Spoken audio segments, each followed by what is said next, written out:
श्री स्वामी समर्थ काका. हा नमस्कार. मिताली बोला. बोलतीये. हा नमस्कार. मिताली बोला. बोला काही बोला. नाही, प्रश्न काही नाहीये, पण आजचं पण खूप छान झालं प्रवचन. हा आणि एक एक एक एक हळूहळू एक एक उलगडा होत जातोय आणि एक एक हा गोष्ट हा कळत जातीये बरोबर असं आहे. वाटतंय आता. म्हणजे निश्चित आधी खूप प्रश्न होते मनामध्ये, पण ते हा आता आता स्पष्ट हळूहळू आता कमी होत आहेत. हा म्हणजे स्पष्ट हा भूमिका स्पष्ट होते पूर्ण. करेक्ट. हा करेक्ट बरोबर. तसं होतंय हा आता. बरोबर आहे. पहिला त्याच्यासाठीच म्हणून नंबर फक्त आमच्या आईचा असतो, पहिला नंबर. पण आता हा काही हरकत नाही. मी आज घाई केली. नाही काही हरकत नाही. तुम्ही आम्हाला आईसारखेच आहात, काही प्रश्न नाही. ओम श्री स्वामी समर्थ ओम काका. श्री स्वामी. थँक्यू. हा बोला. हा बोल. मी बोलते. हा मी बोल बोलते. बोल. हो बोल. हा तर ते परमेश्वराचं स्पष्टीकरण तुम्ही केलं. हा हो बरं का? हा. हो तर तो 10व्या अध्यायामध्ये हा हम सर्वस्य प्रभो हा हम सर्वस्य प्रभो मत्तस्व प्रवर्तते इति मत्वा भजन्ते मम बुधा भाव समन्विता. बस. असं समजून अं, अं, तो माझं भजन करतो. भजन करतो हा त्याला मी प्रसन्न होतो आणि तिची बस बुद्धी स्वच्छ करतो. बुद्धीवर अगदी जो मळ साचलेला आहे ना, बरोबर आहे. त्याला मळ साचलेला असतो, तो मळ नाहीसा करतो. स्वच्छ होऊन जातो. मळ जो आहे स्वच्छ तो होऊन जातो. परमेश्वराची तुमची धारणा जर हा, यथायोग्य असेल आणि हा, सर्वत्र तो आहे असा प्रकारचा भाव ठेवून जेव्हा तुम्ही नमस्कार कराल हा. त्यावेळेस भगवंत अत्यंत प्रसन्न होतात आणि आणि आणि तुमच्यावर असलेला सगळा मळ ते नाहीसा करून टाकतात. मळ नाहीसा झालं की परमेश्वराची आहेच. त्याशिवाय मळाच्या नंतर जसं ते हिऱ्याचं वर्णन केलंय ना, की हिरा जो आहे तो त्या खाणीमध्ये असतोच, पण त्याच्यावर माती असल्यामुळे लक्षात येत नाही. आणि तो एकदा स्वच्छ धुतला की त्याच्यातून असा प्रकाश त्या ठिकाणी आपल्याला प्राप्त होतो. तर तसाच तो आपण परमात्मा जे रोज वाचतो ते उजळणी झाली बरं का. आहे. दररोज ते मळ साफ करायचं कार्य आहे. दररोजचं नियमितपणे भगवद्गीता, ज्ञानेश्वरी आणि भागवत या ग्रंथाचं जे काही पठण आणि वाचन होतं ते म्हणजे भांड धुतल्यासारखा प्रकार आहे. दररोज आपला लोटा दररोज स्वच्छ केला पाहिजे असं त्याचा अर्थ आहे. श्री बरोबर. स्वामी समर्थ. श्री स्वामी समर्थ. श्री स्वामी समर्थ. चल ठीक आहे. बोला घाटोळ साहेब बोला. श्री स्वामी समर्थ काका. श्री स्वामी समर्थ बोला. खूप छान वाटलं आज. आणि हा आपण नेहमी म्हणतो की बॉ सेल्फ कॉन्शियसनेस हा हा हा आणि युनिव्हर्सल कॉन्शियसनेस. हो तर आपला सेल्फ कॉन्शियसनेस हा युनिव्हर्सल कॉन्शियसनेस मध्ये डिफ्यूज झाला पाहिजे. बस बस अगदी. आणि सेल्फ कॉन्शियसनेस म्हणजे मग त्याच्यामध्ये सदाचार आला, चांगलं वागणं आलं, चांगले विचार करणं आलं आणि आपला कॉन्शियसनेस स्वच्छ करणं आलं. बरोबर बरोबर. आणि त्याच्यामध्ये एक गोष्ट अशी आहे की जेव्हा आपण ध्यान धारणा करतो, ध्यान योगाच्या सहाय्याने, तर आपण साधारणपणे युनिव्हर्सल कॉन्शियसनेसशी अटॅच होण्याचा प्रयत्न करतो. आणि ते ध्यान संपल्यानंतर मग परत जैसे ते बरोबर आहे. तर त्याच्यासाठी सतत नामस्मरण आणि मी आत्मा आहे हा भाव सतत ठेवावा. आणि जरी आपण म्हटलं की मी सतत नामस्मरण करतो तरी कळत न कळत आपण आपल्या नेहमीच्या बिझनेस मध्ये पडतोच. बरोबर आहे बरोबर. आणि ते पडल्यानंतर एखाद्याने कोणी चूक केली तर आपल्याला राग येतो.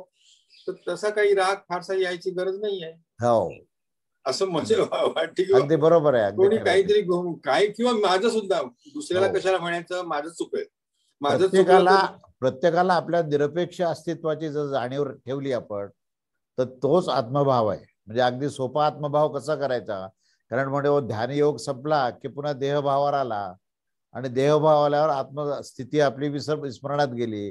तर असं काही समजायचं कारण नाहीये. कारण काय की तुम्ही तुमच्या धारणेमध्ये, म्हणजे धारणा म्हणजे बुद्धीचं स्तर आहे की ज्याच्यामध्ये आपण श्रद्धा वगैरे ठेवतो आणि ती जाणीवेत आहे. त्या धारणेला जाणीव आहे. तर जाणीवेमध्ये आत्मतत्वाला आणायचं असेल तर तुम्हाला आपल्या निरपेक्ष अस्तित्वाची जाणीव फक्त धारणेत ठेवा की माझं निरपेक्ष अस्तित्व म्हणजे देह नाही, मन नाही, बुद्धी नाही. कारण हे परिवर्तनशील आहे. जे निरपेक्ष आहे ते परिवर्तनशील नाही आणि तेच माझं अस्तित्व आहे. अशी धारणा जर पक्की ठेवली तर तुमचा अखंड आत्मभाव राहील. आणि आत्मभाव एकदा पक्का झाला की नाही तर दिसणाऱ्या जगामध्ये तो परमात्मा दिसायला लागेल. हे रहस्य सांगितलं आज. हे रहस्य सांगितलं. पहिल्यांदा स्वतःला जाणून घेतलं ना की परमात्म्याला जाणायला सोपं जातं. नाही तर काय होतं, स्वतःलाच जाणीव होत नाही आणि मूर्तीला पुन्हा पुन्हा नमस्कार करतोय पण त्यातलं अमूर्त तत्व कळत नाही. तर पहिल्यांदा आपल्यामधलं अमूर्त तत्व कळालं तर मूर्तीमधलं अमूर्त तत्व कळेल. आणि मग तुम्ही परमेश्वराशी अभिन्न व्हाल. तुम्ही खूप छान आहे, अगदी चिंतन खूप चांगलं आहे. स्वामींची कृपा निश्चित. बोला. हा बोला. आलं काय? बोला. स्वामी समर्थ. आशीर्वाद आहे. बोला बोला. खूप छान होतं आजचं प्रवचन. आरशावरची जी धूळ आहे, आरशावरची धूळ आहे आणि आपण स्वतःच शरीर स्वच्छ करत राहिलो तर शरीराने जी आतली मलिनता आहे, आत्मा शुद्धीची जी प्रक्रिया आहे ती लांबणीवरच पडणार आहे. त्यामुळे आरशावरची ती टकटकणं आणि जेवढं शुद्ध होता येईल अपेक्षा निरपेक्ष राहून चित्तशुद्धीचे जे काही क्रिया आहेत त्या करत प्राणाची शक्ती वाढवणं, ध्यानाने त्याच्यात जास्तीत जास्त जवळ राहणं आणि 24 तास त्याच अवस्थेत राहण्यासाठी सतत नामस्मरणाने परमेश्वराच्या जवळ राहिलं की ते शक्य आहे. म्हणजे आम्हाला असंच वाटतं की ध्यानाच्या क्रियेमध्ये तेवढा वेळ आपल्याला छान वाटतं, पण परत व्यवहारात आलो की पुन्हा कधी कधी तशा तोंड द्यायला लागतं. पण नाही, भगवद्गीता तिथेच पॉइंट आउट करते. भगवद्गीतेमध्ये जो प्रश्न अर्जुनाने विचारला आहे की स्थितप्रज्ञस्य का भाषा, म्हणजे स्थितप्रज्ञ जो आहे तो त्याचं आचरण कसं, उठणं कसं, बसणं कसं, बोलणं कसं, हा प्रश्न आहे. आणि त्याला स्थितप्रज्ञ म्हटलं. स्थितप्रज्ञ या शब्दाचा अर्थ समाधी स्थिती आहे. स्थितप्रज्ञ म्हणजे ज्याची प्रज्ञा स्थिरावली, म्हणजे धी आणि सम. तर धी म्हणजे बुद्धी आणि समाधी म्हणजे बुद्धी स्थिर होणे, हा त्याचा अर्थ आहे. तर बुद्धी तुमची चालता बोलता व्यवहारामध्ये जर स्थिर राहिली तर तुमची अखंड समाधी स्थिती झाली. आणि भगवद्गीता तेच ह्याच पॉइंटवर बोलते की तुम्हाला फक्त नुसतं ध्यान योगात बसलं आणि नंतर उठल्यावर पुन्हा देहभावावर यायची आवश्यकता नाहीये. तर तुम्ही अखंडपणे माझ्याशी एकरूप होऊ शकता. चालता बोलता व्यवहार करताना समस्थितीमध्ये या. समत्व योग उच्चते. तुमचं मन बुद्धीचं संतुलन ठेवा, त्याचं ऐक्य ठेवा आणि ते ऐक्य ठेवून बुद्धी स्थिर झाली की तुम्हाला समाधी स्थिती मिळाली. हे रहस्य तिथे सांगितलंय. आणि तेच रहस्य इथे सांगितलंय की आत्मस्थितीमध्ये असला तर सर्वत्र असलेला परमात्मा, सर्व दिशेने असणारा परमात्मा हा प्रत्यक्ष अनुभवाला येतो. हा संदेश आहे याच्यामध्ये. तर तो तुमच्या लक्षात आलेला आहे. छान आहे, आनंद आहे. स्वामींची कृपा, आशीर्वाद आहे. खूप खूप आहे. बोला. सगळा एक प्रश्न होता. हा बोला, विचारा. आत्मस्थितीमध्ये सतत राहण्यासाठी उपाय कुठला हो? नामस्मरण हाच चांगला उपाय कसं सतत आत्मस्थितीत राहण्यासाठी? नाही, मी आता सांगितलं की तुमची जी धारणा आहे ना ती पक्की. नामस्मरण करताना सुद्धा नाम वैखरी वाढीपर्यंत गेलं पाहिजे. पण नामस्मरण फक्त म्हणतो, पण नामस्मरण करताना फक्त वैखरीचा जर उपयोग केला आणि परा पश्यंती आणि मध्यम आणि परा या 3 वाणीमध्ये जर नाम गेलं नाही तर तिथे त्या गप्प बसणार नाहीत. मग मनाने कुठेतरी दुसरीकडे विचार करणार, बुद्धी कुठेतरी तरकटपणे विचार करेल की व्यवहारातल्या आपल्या काय काय गोष्टी राहिलेल्या आहेत, आपल्याला काय काय इकडे जप चालू असेल आणि दुसऱ्या बाजूला चिंता असेल, अनावश्यक आपल्या व्यवहाराच्या बद्दल चिंतन असेल आणि मग तुमचा तो देहभाव आणखीन घट्ट होतो. म्हणून नामस्मरणातून होतं, पण केव्हा हे समजणं आवश्यक आहे. जर नामपरामाणित गेलं तर प्रकृतीमध्ये कार्य करेल आणि तुम्ही आपल्या आत्मस्थितीमध्ये राहाल. म्हणून 4 वाणीत नामसिद्धी हे पुस्तक आपण जे लिहिलं त्याचा उद्देशच तो आहे की आपलं जे नाम आपण घेतो ते चतुर्थ वाणीमध्ये सिद्ध करा, म्हणजे अखंड आत्मभाव आणि आत्मस्थिती राहील. लक्षात राहिलं? छान. कल्याण. स्वामी कृपा. नमस्कार काका. नमस्कार. बोला. बोला काका, खूप छान झालं प्रवचन. पण ब्रह्मतत्व आणि परब्रह्म तत्व याच्यात तुम्ही जो फरक सांगितला ना तो तेवढा कळला नाही. अच्छा. ब्रह्मतत्व म्हणजे निर्गुण निराकार तत्व आणि जे सर्वव्याप्त आहे, म्हणजे जे सर्वत्र सर्वव्याप्त असून निर्गुण निराकार आहे. हे ब्रह्मतत्वाची व्याख्या. कारण ब्रह्मतत्वामध्ये बृहत शब्द आलेला आहे आणि जिथे बृहत शब्द आला तिथे सर्वव्याप्त आली गोष्ट ती. समजलं ना? म्हणजे सर्वत्र सर्वव्याप्त असून निर्गुण निराकार तत्व आहे, त्याला ब्रह्मतत्व असं म्हणता येईल. आणि परब्रह्म म्हणजे काय की केवळ निर्गुण निराकारच नाही तर त्याच्याही पलीकडे जाऊन जो सगुण साकार आहे, जो सगुण निराकार आहे आणि जो निर्गुण निराकार आहे, म्हणजे तिन्ही ज्याच्यामध्ये एकत्र आलेत. हे 3 एकत्र आले की तो परब्रह्म झाला. म्हणून त्या विठ्ठलाचं वर्णन करताना हा परब्रह्म परमात्मा म्हणून त्याच्याकडे हात दाखवतात, म्हणजे हातही दाखवतात आणि म्हणतात की हा परब्रह्म परमात्मा आहे. म्हणजे हा सगुण साकार तर आहेच आहे, समोर दिसतो म्हणून, पण तो निर्गुण निराकारही आहे आणि ब्रह्मांड व्याप्त असल्यामुळे तो सगुण निराकारही आहे. असा तो विठ्ठल आहे आणि म्हणून तो परब्रह्म परमात्मा आहे. कळालं ना? हे एकदा कळालं तर भक्ती जास्त वाढेल ना, आहे की नाही? म्हणून आपण ज्यावेळेस पंढरपूरला दर्शन घेऊन परत वळतो की नाही, तर परत वळल्यानंतर घरी येईपर्यंत सुद्धा विठ्ठल आपल्या बरोबरच आहे समजलं पाहिजे, नाही तर तो परब्रह्म कसा आहे कळणार नाही. आलं लक्षात? आशीर्वाद आहे, महाराजांची कृपा आहे. बोला, हा विचारा अजून पुढे, बोला. हा बोला. श्री स्वामी ते स्वामी सांग, बोला तपडे, बोला. हा, हिऱ्याचं महत्व सर्वसाधारण लोकांना खूप जास्ती माहिती आहे. आणि जर असं कळलं की इथे या ठिकाणी खूप स्वस्तामध्ये मिळतंय आणि सहजतेने होतंय, तर खूप लोक तिकडे धावतात. बरोबर आहे, बरोबर आहे. तसं परमेश्वराचं आत्मतत्वाचं हे ज्ञान कुठे मिळेल ह्याचं जेव्हा महत्व पटेल सगळ्यांना, तेव्हाच ते तिकडे येतील. अगदी खरंय, अगदी खरंय. म्हणजे त्या ठिकाणी हा परमात्मा जो आहे फार क्लिष्ट, कठीण आणि न समजण्यासारखा आहे आणि आपण त्याच्या नादी लागू नये असं जे लोकांना वाटतं की नाही, तर त्यांच्याकरता त्यांनी या प्रवचनाला यावं. आणि तो किती सुलभ आणि सहज आहे आणि तो आपल्या किती जवळ आहे. म्हणजे आपण सुद्धा आपल्या जवळ जितके नाही तितक्या त्याच्यापेक्षा जास्त जवळ तो परमात्मा आपल्या जवळ आहे, हे त्यांना कळण्याकरता निश्चित मदत होईल. म्हणून जास्तीत जास्त लाईक करा आणि शेअर करा. सत्संगातूनच हे जास्तीत जास्त म्हणजे चांगलं कळेल. हो, अगदी खरं आहे, त्याने मिळेलही. अगदी खरी गोष्ट आहे, अगदी. त्यामुळे सगळ्यांनी लाभ घ्यावा. महाराजांची आपल्या सर्वांवर कृपा आहे. छान आशीर्वाद आहे. स्वामी कृपा, स्वामी. बोला घाटपांडे, बोला घाटपांडे. नमस्कार. नमस्कार, बोला बोला. वेदाचे उद्गाते श्री स्वामी समर्थ यांच्या चरणी मी कोटी कोटी नमन करतो. हे जे चालू असलेले उपनिषद आहे ते केवळ नुसतं उपनिषद नसून हे गुरूंनी धरलेलं बोट आहे. अत्यंत गूढ मार्गाला त्यात स्वतःला शोधण्यासाठी ते अतिशय सहज, सुलभ, सोपं मार्गदर्शन करतायत. प्रकृती म्हणजे स्त्री आणि स्त्रीच्या मलातून सप्त आवरणातून लिप्त झालेला जीव देहभावात येता आपली मूळ स्थिती जी चैतन्यमय आहे तो ती विसरतो आणि त्याच्यानंतर जीवनात भाग्याने गुरुदर्शन झाल्यावर जीवाला अर्थात आपल्या स्वतःला ध्यान, चिंतन, मनन, नामस्मरण याचं मार्गदर्शन करता त्याला परतत्वाशी मिलन कसं करता येईल हे त्याला सांगतो. आणि ते तत्व जेव्हा तो समजून घेतो, ज्ञानी होतो, तेव्हा अमरत्वाची त्याला स्थिती प्रदान करता येते किंवा होऊ शकते. तुमच्या देहातल्या पंचतत्वाची जाण त्याला यामुळे येते. आपण आता जे सांगितलं की मातीत लपलेलं रत्न म्हणजेच आपलं आत्मस्वरूप आहे. या आत्मस्वरूपाला, आत्मतत्वाला योग्याने जर जाणलं तर तो ज्ञानमय होतो.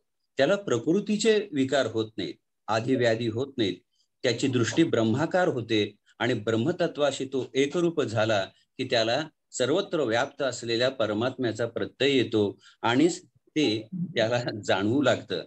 तो गुणनिसंगता त्यामुळे त्याला येते. परमतत्व हे सर्व व्यापी आहे, सर्वत्र आहे, त्याच्याशिवाय विश्वच नाही हे जाणणं, त्याच्याशी एकरूप होणं हेच या उपनिषदाचं मुखित आहे आणि ते आपण सहजपणे उलगडून सांगितलं. फार छान, फार छान. तुम्ही पूर्ण निष्कर्ष अगदी योग्य आणि योग्य शब्दामध्ये असा मांडला आणि त्यामुळे सर्व श्रोत्यांना सुद्धा तो तुमच्या माध्यमातून मिळाला. त्यामुळे हे असं आकलन आणि आकलन करून आचरण, आकलन झाल्यानंतर आचरण आहे आणि आचरण झाल्यानंतर प्रतीती आहे. म्हणजे म्हणून हे श्रवण करून आकलन करा आणि आकलनातून आचरणात काय काय आणायचं हे निश्चित करा आणि आचरण करत गेले एकदा की मग मात्र तो प्रत्यक्ष आहे. तर ती प्रतीती त्यावेळेस आत्मस्थितीलाच परमात्म्याची ओळख आहे हे सांगितलं. काय कारण आत्मस्थितीमध्ये तुम्ही गेल्यानंतर तुम्ही पंचमहाभूतात्मक राहत नाही, तुम्ही त्रिगुणात्मक राहत नाही, तर तुम्ही सच्चिदानंद स्वरूप होता आणि मग सच्चिदानंदाला ओळखण्याकरता तुमच्याकडे पूर्ण क्षमता प्राप्त होते आणि ती जे सद्गुरूच्या कृपेने निश्चितपणे होते. छान, चांगलं सांगितलं. आशीर्वाद आहे. स्वामी कृपा, स्वामी कृपा. बोला गाडगीळ, बोला गाडगीळ. समर्थ काका. श्री स्वामी समर्थ. बोला बोला. मला एक विचारायचं होतं. हो, विचारा विचारा. गणपतीचा जो जन्म आहे, हो, हा मलातनं झालाय, म्हणजे पार्वतीच्या मळानी तिने तो. हो, अगदी बरोबर. काय आपण आवाज येत नाही स्पष्ट. पुढचे वाक्य टाकायचं म्हणतो. हा, आणि पार्वतीने त्या काढलेल्या मळाचा गणपती केला. हो, याची संगती कशी लावायची हा तुम्हाला प्रश्न आहे. मुळातून जे काढून टाकतो ना, ती कल्पना आहे. तो प्रत्यक्ष असं काहीच नसतं. जे आपण काढून टाकतो, हे लक्षात घ्या की आपण जे काढून टाकतो तर त्या अज्ञानाला काढून टाकतो, जे कल्पनेला काढून टाकतो, जी भ्रांती किंवा जो भ्रम झालाय त्याला आपण काढून टाकतो. जे आहे त्याला तुम्ही काढूच शकत नाही आणि जे नाही त्यालाही तुम्ही काढू शकत नाही. मग कशाला काढायचंय? कारण जो आहे तो परमात्मा आहे आणि जी नाही ती माया आहे. लक्षात घ्या. आता तुम्ही या मळाच्या निमित्ताने मी हे जास्त उलगडून सांगतो तुम्हाला की पार्वतीच्या अंगावरच्या मळाने तो गणपती झाला, तर त्याला मल म्हणून पाहिलं तर तो झालाच नाही, आणि त्याला चैतन्य म्हणून पाहिलं तर त्याच्याशिवाय दुसरं काहीच नाही. म्हणून आपल्याला काय काढायचंय आणि काय राहणार आहे हे समजणं आवश्यक आहे. तर काढायचं तो भ्रम आहे जे आपल्याला, कारण काय काढायचं आपल्याला असणारे जे काही संकल्पना आपल्या ज्या आहेत ना, कल्पनेची बाधा आहे आपल्या सगळ्यांना. तर ही कल्पनेची बाधा नष्ट झाली पाहिजे, ही भ्रम नष्ट झाला पाहिजे. भ्रमिष्ठ राहतो आणि भ्रमिष्ठातला भ्रम गेला की तो परमात्माच राहतो. म्हणून अस्तित्व हे भ्रमाला नसतंच, पण भ्रमिष्ठाला असतं ना. म्हणून भ्रमिष्ठाला अस्तित्व असल्यामुळे भ्रमाला अस्तित्व आहे असा भ्रम होतो. म्हणून ह्या ठिकाणी आपल्याला हे लक्षात घेतलं पाहिजे की जो मल आहे ना तेच चैतन्य आहे, पण त्या चैतन्याचं विस्फोरण झालं ना तर त्याला आपण मल म्हणतो आणि तो भ्रम आहे. परत एकदा सांगा. हे बघा की जे जे दिसणारं दृश्य आहे की नाही त्यात एक अदृश्य तत्व आहे. म्हणजे दिसला तो मल आहे आणि मलामध्ये जे आहे ते चैतन्यच आहे. चैतन्याशिवाय अस्तित्वच नाही ना. तुम्ही फक्त मल जर म्हणाल तर मलाला अस्तित्वच नाहीये, पण तुम्हाला मल आहे असं जे वाटतं हे भ्रम आहे. हा भ्रम आहे. तो गणपती जो तयार झाला की नाही तो चैतन्याशिवाय होऊच तो सच्चिदानंद अद्वितीयोसी, म्हणजे आपण त्याला सच्चिदानंदच म्हणतो आपण. तू मल आहे असं कुठेच गणपती अथर्व शीर्षामध्ये नाहीये, पण तरी पण मलाने तो तयार झाला हा त्याचा इतिहास आहे. हे पुराणातली कथा आहे. मग संगती लावायची म्हणजे काय करायचं? तर संगती लावायची म्हणजे हा मल नावाची जी गोष्ट आहे ना ती प्रत्यक्ष चैतन्यच आहे, पण आम्हाला चैतन्याची ओळख न झाल्यामुळे आम्ही त्याला फक्त मल आहे म्हणून पाहतो. तर आमच्या पाहण्याच्या दृष्टीमध्ये जो भ्रम आहे ना तो भ्रम वजा झाला, अविद्या नष्ट झाली, अज्ञान नष्ट झालं, तर शेष जो आहे तो गणपतीच आहे. शेष राहतो तो गणपतीच आहे. म्हणून गणपतीचं तत्वस्वरूप जे आहे ते गणपती अथर्व शीर्षामध्ये दिलेलं आहे. त्याच्यामध्ये कुठेही पार्वतीचाही उल्लेख नाही, महादेवाचाही उल्लेख नाही आणि त्याच्या जन्माचाही उल्लेख नाही. कारण तो अजन्मा अमर आहे, त्याचा काय जन्म होणार आहे? पण निमित्त केलं, पार्वतीचा मल जो काढला आणि ते निमित्त केलं, त्या निमित्ताने त्याला जे व्यक्त स्वरूप त्याला दाखवलं आहे. पण त्या व्यक्तामध्ये सुद्धा तेच चैतन्य आहे. गणपतीची तुम्ही मूर्ती आणली, शाडूची मूर्ती आणली आणि त्याचं आपण मग प्राणप्रतिष्ठा करतो आपण. का बरं? कारण म्हणतो की हे दिसायला जरी असं असलं तरी असायला तो प्राण आहे, असायला ते चैतन्य आहे, असायला ते सच्चिदानंद तत्व आहे. म्हणून त्या मूर्तीकडे पाहून आपण गणपती अथर्व शीर्ष म्हणतो.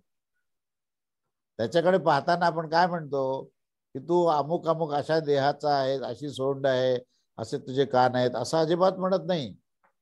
आणि म्हणून संतांनी केलेलं जे गणपतीचं वर्णन आहे, तुम्ही ज्ञानेश्वरी मध्ये गणपतीचं वर्णन बघा, काय ते सुरुवातच त्याची ओम नमो जी आद्या वेद प्रतिपाद्या.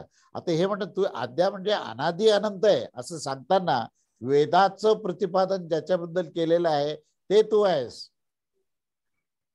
म्हणजे त्या ठिकाणी गणपतीचं वर्णन जे आहे ना हे तत्वस्वरूपातच केलेलं आहे. अथर्वशीर्षामध्ये अथर्वण ऋषींनी गणपतीचं वर्णन करताना ते स्वतः तत्वशी एकरूप झाले आणि मग त्यांनी हे वर्णन केलं. तर तिथे ते मल किंवा माती किंवा शाडूची माती हा विषय तिथे संपलेला आहे.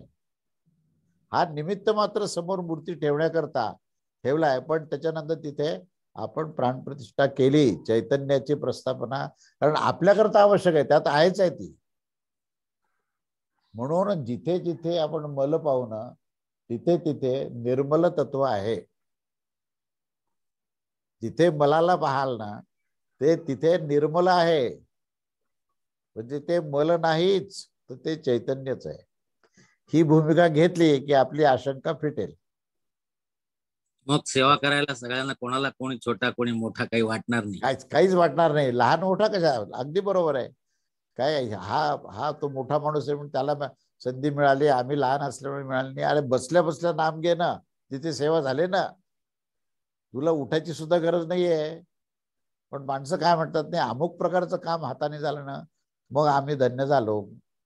पण असं नाहीच आहे. परमेश्वराकरता क्रियेला महत्व शून्य आहे. तो भावग्राह्य आहे, भावाला ग्रहण करणारा आहे. म्हणून तिथे फक्त संबंध भावाशी आहे, तिथे क्रियेशी नाहीच आहे. हे एकदा कळालं ना अनेक प्रश्न सुटतात. हो, मग काही शंका राहत नाही. तर मी सांगण्याचा प्रयत्न केलेला आहे. तुम्हाला किती लक्षात आलं आणि अजूनही शेष काय राहिला असेल तर आपण अजून विस्ताराने बोलूया आपण. स्वामी कृपा. स्वामी बोलो, भरत बोलो. भरत बोलो. नमस्कार स्वामी. नमस्कार, कैसे हो आप?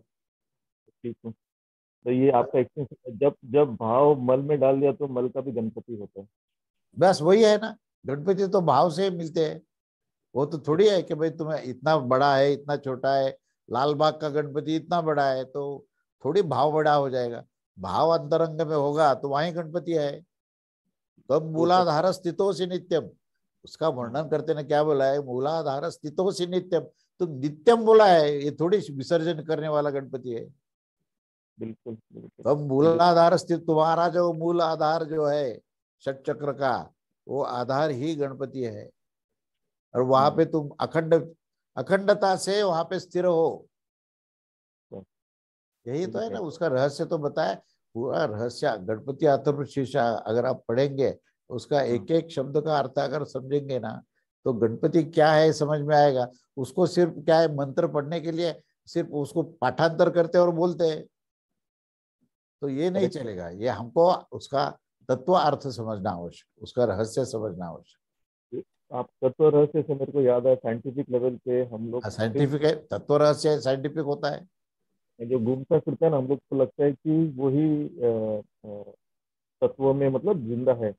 बट बीइंग नॉन लिविंग हो या लिविंग हो, आप टेबल हो, नहीं लिविंग नॉन लिविंग जो है ना, ये कंसेप्ट ही गलत है. हाँ एग्जैक्टली. तो वो एटॉमिक लेवल पे सब कुछ नहीं, सब चैतन्यमय. आइटम भी बहुत चैतन्यमय है. अगर आइटम चैतन्यमय नहीं होता तो उसके इलेक्ट्रॉन प्रोटॉन किस प्रकार से कॉन्फ़िगरेशन में यानी वेगवान है, वो इसके लिए अस्तित्व है. जहाँ क्रिया है वहां अस्तित्व है, जहाँ अस्तित्व है वहां क्रिया है. और उसमें भी फिर कल्चर है. अभी ऑक्सीजन का कल्चर है तो उसको आप निर्जीव नहीं बोल सकते. ऑक्सीजन का भी कल्चर है, हाइड्रोजन का कल्चर है. दोनों का मिलन हुआ तो पानी तैयार होता है, उसका भी कल्चर है. पानी भी, उसमें कोई कलर डालेंगे तो उसको एक्सेप्ट करता है, पानी भी वो कलर के वैसा दिखता है. तो ये संस्कृति है. जब संस्कृति है, इच्छा है, कल्चर है, तो वो उसको जिंदा नहीं कैसा बोल सकते. वो जिंदा है बिल्कुल. उनके साथ आप बात कर सकते हो. ज्ञानेश्वर माउली ने तो पूरी दीवार की दीवार चलाई. क्यों चलाई? क्योंकि वो जिंदा, अगर वो मृत समझते तो चलते नहीं.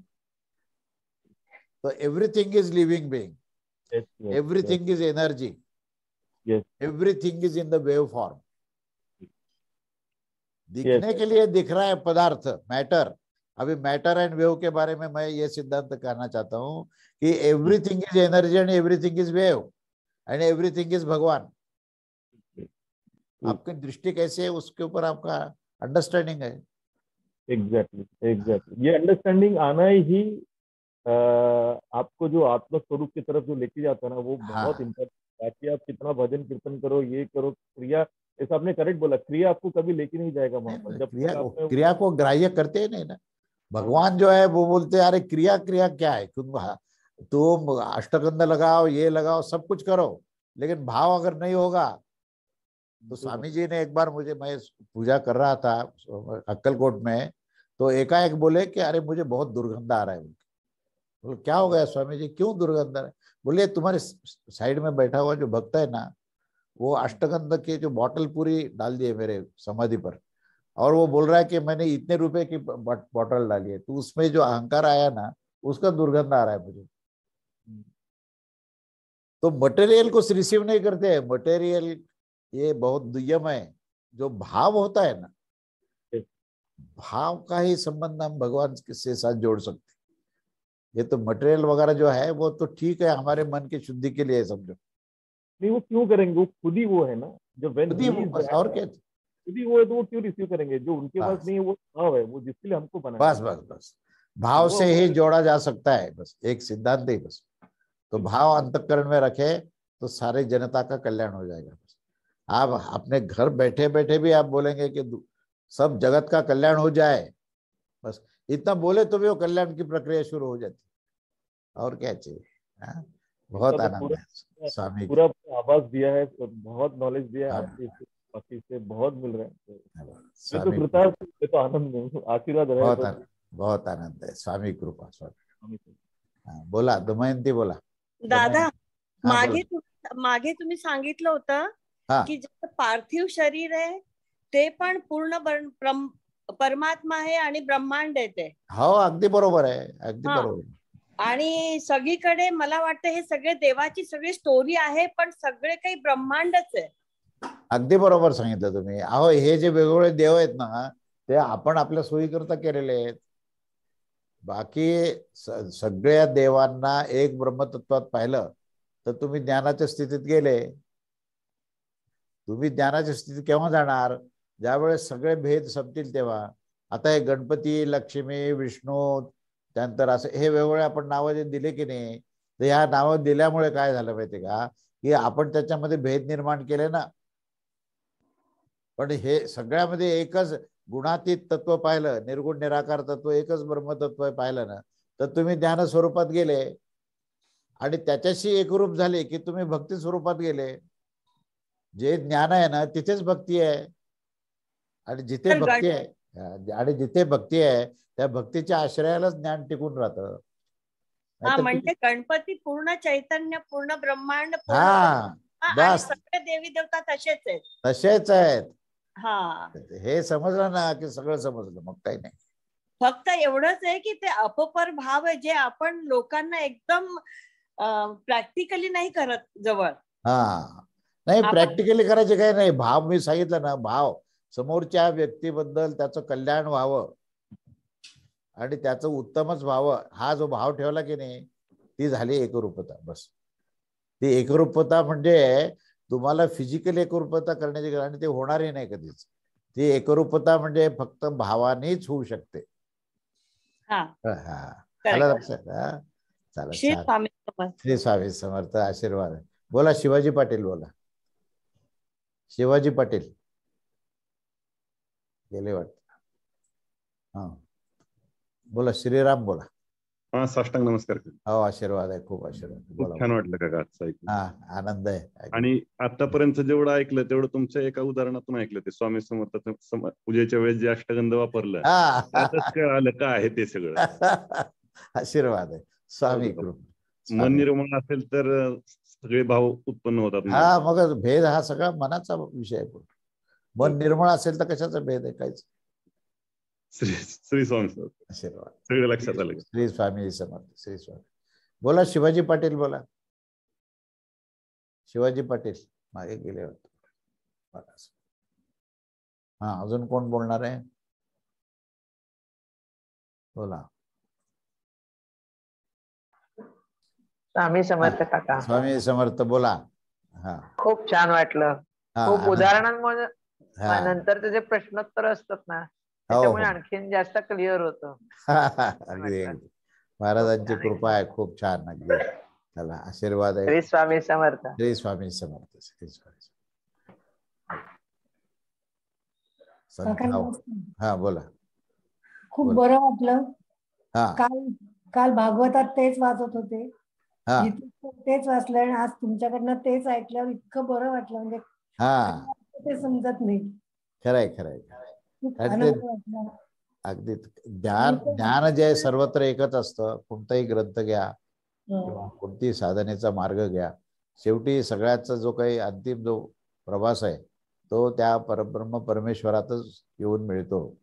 तुम्ही कोणत्याही मार्गाने या, तर तो जो महासागर जो आहे तो परमात्मा, तर तो अतिशय दयाघन आहे, कृपाळू आहे आणि तो सर्वांना सामावून घेणारा आहे. म्हणून तुम्ही कोणत्याही ग्रंथातून जरी अध्ययन केलं तरी त्याच्यामध्ये अंतिम ज्ञान हे एकच असतं, काही फरक नाही. अगदी ही गोष्ट खरी आहे. सद्गुरु कृपा पाहिजे, महाराजांची अखंड कृपा आहे. ठीक, आनंद आहे. खूप बरं वाटलं. हो, कल्याण. अजून कोण आहे? बोला, अजून बोला. कोण कोण?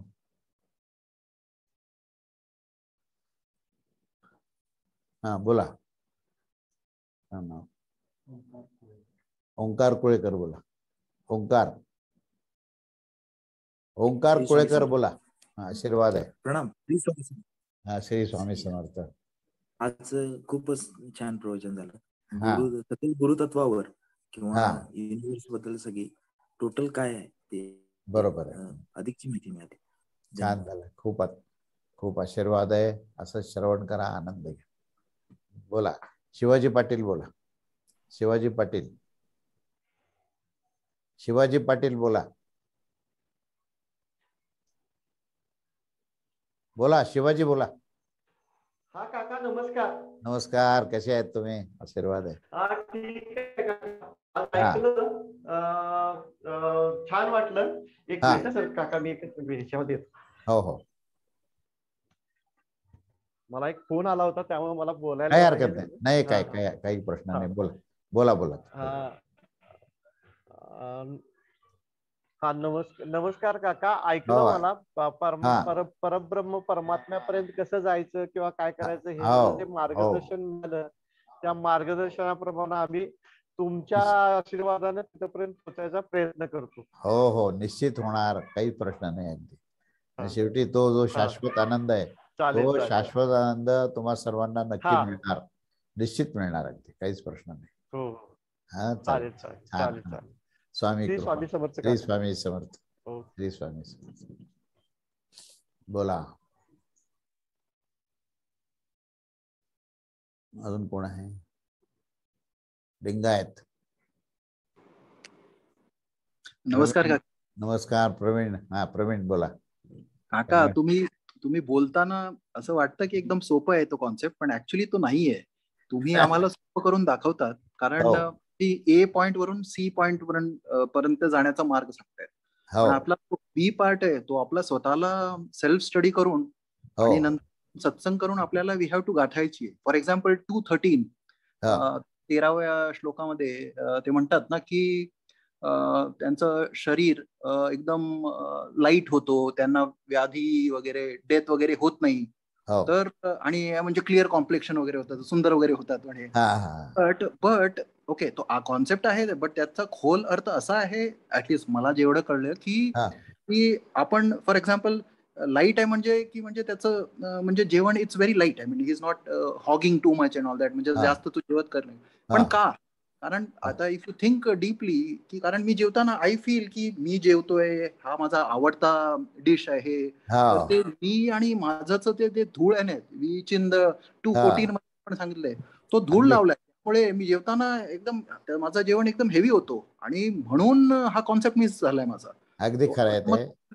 आय मीन काका, इट्स व्हेरी हेवी. नाही असं काही समजू नका तुम्ही. तो कॉन्सेप्ट डोक्यातला काढा की हेवी आहे का लाईट आहे, तुम्ही करत राहा, ते आपोआप होऊन जाईल. कारण ती व्यवस्थाच अशी आहे परमेश्वराची की ज्याच्या अंतःकरणामध्ये जिज्ञासा निर्माण झाली की त्याची ती जिज्ञासा पूर्ण होणार. ही परमात्म्याची व्यवस्था आहे, सिस्टीम आहे ती मग ती अवघड आहे आणि आपल्याला केव्हा जमेल वगैरे हा विषय नाहीये तिथे. त्यामुळे पहिल्यांदा तुमच्या डोक्यातून हा विषय काढून टाका की इट इज व्हेरी डिफिकल्ट काय, आणि it is not also easy.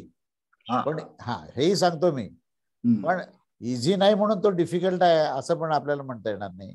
तर मग काय त्याचा अर्थ? त्याचा अर्थ असा आहे की तुम्ही करत राहा, ते सांगितलेल्या गोष्टी करत राहा. करता करता काय होईल माहितीये का, आपोआप व्हायला लागेल.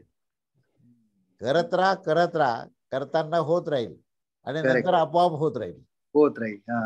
I think this is that concept of योग अग्निमय बॉडी. म्हणजे अग्नी म्हणजे असं नाही की फक्त संडेला 11 ते 12 तो नाही हे करत राहिला. तुम्ही प्रॅक्टिस मध्ये दररोजच्या याच्यामध्ये जे काही नियम आणि तुमची दिनचर्या जी आहे ही आखीव पाहिजे पूर्ण. प्रत्येक वेळेला क्रिया निश्चित पाहिजे आणि प्रत्येक म्हणजे क्रियेला वेळ निश्चित पाहिजे आणि क्रिया आणि वेळेबरोबर स्थान निश्चित पाहिजे. ह्या 3 गोष्टी निश्चित झाल्या आणि त्याच्यामध्ये समन्वय आणि सातत्य म्हणजे कोऑर्डिनेशन आणि कंटिन्युटी हे जर झालं तर सहजता येईल. सहज केव्हा येऊ शकतं याच्या पाठीमागे तुम्हाला इतकं पहिल्यांदा सांगणं आवश्यक आहे की तुम्ही जेव्हा साधना कराल ना तर तुमची साधनेची वेळ नक्की करा, तुमच्या साधनेचं स्थान नक्की करा आणि साधना ज्या पद्धतीने करता ती पद्धत निश्चित करा. या तिन्हीचंही सातत्य आणि त्याचा सातत्य आणि त्या ठिकाणी तुम्ही तिची श्रद्धा धारणा जी आहे ती पक्की ठेवून त्याचं कोऑर्डिनेशन करा. म्हणजे त्या 3 गोष्टी सेपरेट नाही राहिल्या पाहिजेत. स्थान इथे झालं तर चांगली साधना होईल, इथे झाली तसे नाही. ती साधना म्हणजेच ते स्थान आहे आणि ते साधना स्थान म्हणजेच ती त्या ठिकाणी केलेलं तुमची पूर्णपणे डिव्होशननी केलेलं कार्य आहे, ती क्रिया आहे.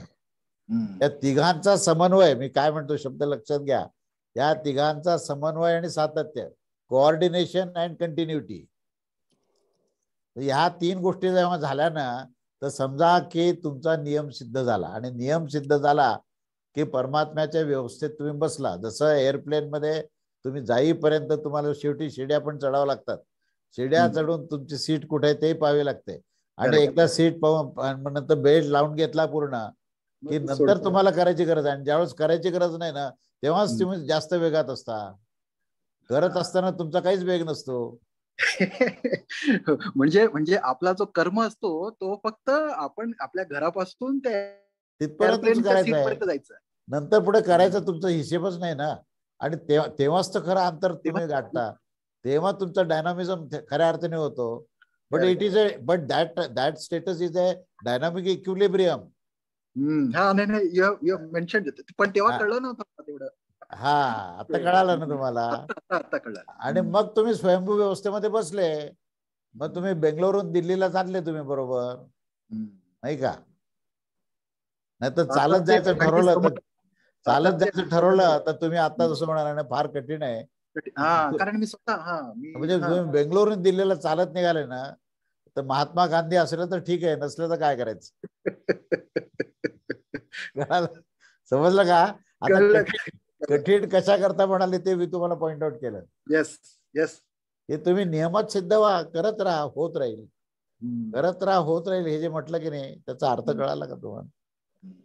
हे तुम्ही बसायचं आणि बेल्ट लावून घ्यायचा आणि बेल्ट लावला ना मग काहीच करायचं नाही तर मग नंतर काय करायला तर गडबड होईल सगळी. करेक्ट कारण एक्सपर्टीज आपली नाहीये. बरोबर आला, लक्षात आला का? चला, खूप आशीर्वाद आहे, महाराजांची अखंड कृपा आहे. ठीक आहे, बोला. आता मला वाटतं बहुतेक झाले सगळे. कोणी राहिला असेल तर या समोर. गणोरकर, तुमचं बोलणं राहिलं मला वाटतं. हो, एकच मिनिट काका. आशीर्वाद द्या काका, खूप छान झालं. खूप ऐकलं का? दोघांनी ऐकलं का? चला, खूप आनंद आहे. तुम्ही एका प्रवचनात सांगितलं होतं की शरीर, मन आणि इंद्रिय भगवंताच्या स्वाधीन करा, ते सगळं बरोबर होते. बरोबर आहे. सिस्टीम मध्ये तुम्ही येता ना, तुम्ही मन, बुद्धी, चित्त, अहंकार जो आहे ना तो समर्पित करा भगवंताकडे आणि मग त्याचं नाम घ्या. तुम्हाला हलकं वाटेल. जड वाटणं आणि हलकं वाटणं ना, याच्यामध्ये काय माहितीये का? जड म्हणजे प्रकृती आहे आणि हलकं म्हणजे चैतन्य आहे. नाम घेताना हलकं राहा म्हणजे त्या रामाशी एकरूप व्हा. मग तुम्हाला काय जड वाटायचं कारण आहे. जड म्हणजे प्रकृती आहे ही. त्याला धरून बसायचं आणि म्हणायचं जड वाटतं म्हणून. तुम्हाला सांगितलं कोणी धरायला? सोडून दिलं तर हलकं व्हाल ना. बरोबर आहे की नाही? हलकं होतं आणि त्याचा आनंद आपल्याला मिळतो. हा, तरच आनंद मिळतो. हलकं झाल्याशिवाय आनंद मिळत नाही. नाही तर मला आनंद मिळतो म्हटलं की थोडे जड झालाच तुम्ही अजून. कळालं? आशीर्वाद आहे खूप खूप. हा बोला वेलंगी बोला. हा वेलंगी. आवाज तुमचा येत नाही. साष्टांग नमस्कार काका. हा आशीर्वाद आहे खूप आशीर्वाद. बोला बोला. खूप छान खूप छान. ऐकलं का प्रवचन आजचं पूर्ण? हो. खूप म्हणजे इतका बोध त्याच्यामध्ये मिळतो. आणि आपली जी काही साधना आहे त्या साधनेला हे त्या ठिकाणी गैरप होते ती पूर्ण. त्या ठिकाणी बघा तुम्ही योगाचं लक्षण सांगताना कसे लक्षण सांगितले. आणि आपण जेव्हा आनंद स्थितीमध्ये असतो ना ते लक्षण नकळतपणे आपल्यामध्ये केव्हा येतात आपल्याला कळत नाही. आणि कळायला नाही पाहिजे. समजलं ना? तीच सहजता आहे ना. ही सहजता आहे. सहजता म्हणजेच न कळणे. न कळणे. आनंद आणि आनंद स्वरूपता. म्हणजे आनंद ज्याला होतो तो आनंदापासून वेगळा राहिलाच नाही पाहिजे. वेगळा राहिला की त्याला कळलं आणि कळलं म्हणलं की तो आनंद कमी झाला. म्हणून रामनाम घेताना बरं का, रामनाम घेताना आपण आणि राम हा वेगळा होऊ शकत नाही. आणि तेव्हाच तो आत्माराम होईल. लक्षात घ्या. आता कोदंडधारी राम आहे आणि आम्ही त्याचे भक्त आहोत. हे दोन भूमिका म्हणजे निश्चितच आहेत. त्याच्याबद्दल काही शंका नाहीये. पण त्याच्या पुढे केव्हा जातो माणूस? तर तो कोदंडधारी जो राम आहे ना तो ज्यावेळेस आत्माराम होतो आणि आम्हाला त्या नामामध्ये जेव्हा आनंद मिळतो तेव्हा आपणही राम होतो. तेव्हा रामच रामाचं नाम घेतो. ही जी स्थिती आहे ना हीच चैतन्यमय स्थिती आहे. आणि हाच आनंद आहे. आणि हा तुम्हाला मिळतोय सध्या अजून चांगला मिळव. बस हाच आशीर्वाद. साष्टांग नमस्कार काका. खूप आशीर्वाद आहे. होणार आहे. खूप आशीर्वाद आहे. खूप स्वामी कृपा. चला ठीक आहे. आता मला वाटतं सगळे झालेले आहेत आणि आता थांबायला. हा बोला. अजून कोणाला काही बोलायचं राहिलंय का? मला जरा बोलायचं होतं. हा बोला ना. बोला. मी एकनाथी भागवत वाचतेय. हा ते वेळ लागतो मात्र खूप वाचायला. समजत म्हणजे वाचायला थोडंच वाचते. बरोबर. आठवण येते. काही गोष्टी या समजतात. ऐकतो आपण त्याची. बरोबर. अर्थ आहे की नाही त्याचा? खाली अर्थ वाचते. अर्थसहित आहे. कोणाचं संपादन आहे? संपादन कोणी केलंय?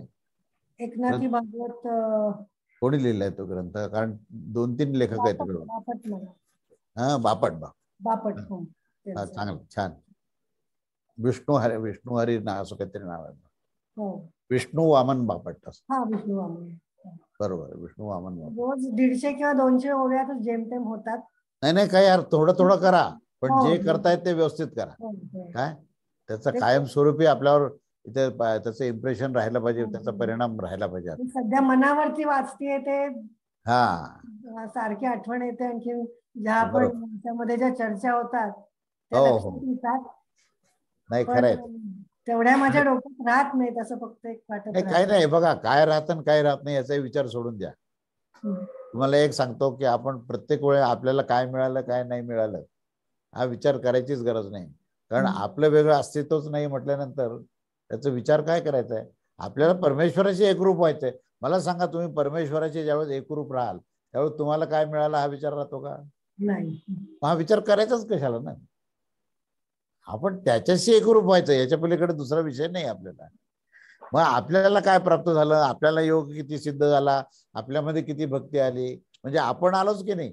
आणि आपण आलो की तिथे अज्ञान आलं. मग अज्ञानाला ज्ञान किती झालं असं म्हटल्यासारखं होईल. तर त्यामुळे ते तुम्ही हा विचार सोडून द्या आणि बिनधास्तपणे वाचायचं आणि आनंदी व्हायचं. बस त्याच्या पलीकडे काहीच नाहीये. ठीक आहे. बस आनंद होतो ना त्यालाच परमात्मा म्हणतो आपण. आमच्या आईला विचारत होते सगळेजण की तू हे संस्कृत मध्ये एवढं वाचते काही कळतं का तुला? हे त्याच्यावर आमची आई नेहमी काय म्हणते माहितीये का? मला कळतं का नाही कळत हेही कळत नाही पण मला आनंद होतो. मला त्यांनी तेच सांगितलं वाचत राहा. बस बोलली ना तुम्हाला. ती बरोबर ती सांगत असते की वाचत राहा तुम्ही, वाचाल तर वाचाल म्हणते ती काय म्हणते. तुम्ही सांगितलं एकनाथी भागवत वाचा आता. हो, प्रश्नच नाही. एकनाथ महाराजांचं आहे ते काव्य, म्हणजे काही साधी गोष्ट नाहीये. हा, छान. चला, आशीर्वाद आहे सगळ्यांना. पुढच्या रविवारी भेटूया. पुढच्या रविवारी 3रा अध्याय आपण सुरू करूया. अवधूत चिंतन. गुरुदेव दत्त. श्री स्वामी महाराज. जय जय.